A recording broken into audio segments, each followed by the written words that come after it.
I decided to stop with the candy ass of the week because, quite frankly, there are too many candy asses out there. So here is, Rudy Poo Candy Ass. and of course, the new candy ass is Tucker Carlson, a man who's made a career on Fox News, maybe his entire career, off of pushing and peddling white supremacy in this country. I mean, this guy is directly, the rhetoric from this man is directly traced back to numerous attacks, domestic terrorism attacks in this country, most recently the Buffalo shootings. But now this candy ass wants to say that Donald Trump should be commended after years of pushing and prodding and everything else, supporting a man who would rip this country apart. Now he wants to commend them for, in his words, turning down the pressure. This is what this candy ass had to say. And that means that we are at this point on the edge of something unprecedented and something awful. You could feel it. Even Donald Trump feels it. Maybe for the first time in his life, Donald Trump seems sincerely interested in lowering the temperature, not just for his own sake, but for the country's. He said that. He's never said anything like that. Maybe he doesn't mean it, but when has he ever said that? Let's all calm down a little, he said the other day. This isn't good. Yeah, he's right. It's not good. And not just for him, for all of us. This could get very bad, very fast. Now I'll give Tucker just a couple of points on that. Donald Trump has never said, let's calm down, let's do this, let's do that, let's calm down, let's lower the pressure, ever before in his life. Because whenever he's ever said, let's calm down, let's turn down the pressure, blah, blah, blah, yak, yak, yak, he's never meant it. He's never said anything like that. He's never meant anything like that.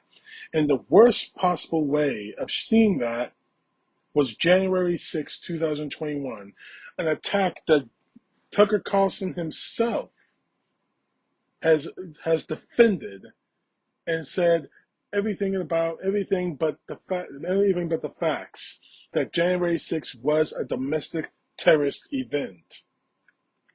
That January 6 was perpetrated and committed by Donald Trump supporters, enabled by Donald Trump himself.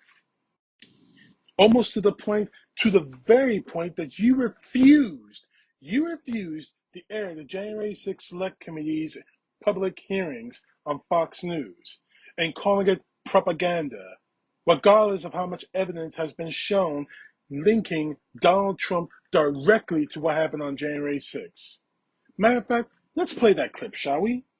Good evening and welcome to Tucker Carlson. It tells you a lot about the priorities of our ruling class that the rest of us are getting yet another lecture about January 6th tonight from our moral inferiors, no less. An outbreak of mob violence, a forgettably minor outbreak by recent standards that took place more than a year and a half ago, but they've never stopped talking about it. In the meantime, in the 18 months since January 6th, gas prices have doubled. Drug ODs have reached their highest point ever. The U.S. economy is now careening toward a devastating recession at best. And scariest and least noted of all, this country has never in its history been closer to a nuclear war. Yet the other networks cannot be bothered to cover any of that tonight. Instead, they've interrupted their regularly scheduled programming to bring you yet another extended primetime harangue from Nancy Pelosi and Liz Cheney about Donald Trump and QAnon. The whole thing is insulting. In fact, it's deranged, and we're not playing along. This is the only hour on an American news channel that will not be carrying their propaganda live. They are lying, and we are not going to help them do it. What we will do instead is to try to tell you the truth. We've attempted to do that since the day this happened. We hated seeing vandalism at the U.S. Capitol a year and a half ago, and we said so at the time. But we did not think it was an insurrection because it was not an insurrection. It was not even close to an insurrection. Calling it propaganda, trying to excuse what happened on January 6th, while at that very same night, on the night I'm in question, you have a right-wing nut job who tweeted all kinds of racist shit on your show that night. Instead of showing the evidence that Donald Trump was involved in January 6th, perpetrated January 6th, you decide to have a racist on your show. Now, I'm not going to get into I got that on the another video, on the past video. But let's look at the rhetoric you've said. Now, this is just one primary example of it. Now, this is from 2018 on a show on Fox News. How precisely is diversity our strength? Since you made this our new national motto, please be specific as you explain it. Can you think, for example, of other institutions such as, I don't know, marriage or military units, which the less people have in common, the more cohesive they are? Do you get along better with your neighbors or co-workers if you can't understand each other or share no common values? Now, let's look at what someone else said. And for the record, this is the Buffalo shooter, the man who shot over 20 people because of,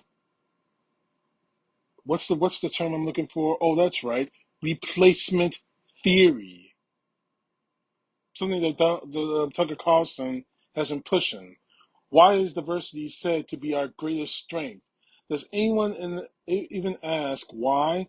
It's spoken like a mantra and repeated ad infinitum. Diversity is our greatest strength. Diversity is our greatest strength. Diversity is our greatest strength. Sent to the media, spoken by politicians, educators, and celebrities, but no one seems to give a reason why. What gives a nation their strength, and how does diversity increase that strength? What part of diversity increases in strength? No one can give an answer. The Buffalo shooter was quoting Tucker Carlson, and to this point, Tucker Carlson has not tried to repudiate any of it. He's still going, and now with Donald Trump's legal problems continuing to mount, and especially after the FBI got his claws in them, Tucker Carlson still wants to try to defend Donald Trump and his stance while not saying anything, next to anything, about why he was being searched, why all of this is happening to him. The way I see it, Tucker Carlson has done nothing but perpetuate the BS, the lies that he and so many other Trumpers want to continue to push.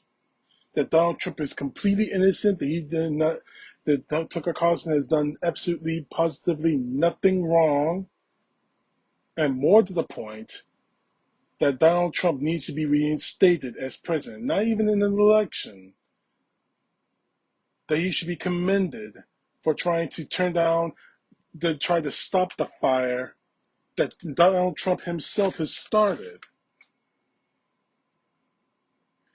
Tucker Carlson, you are, without a shadow of a doubt, A Rudy Poo candy ass.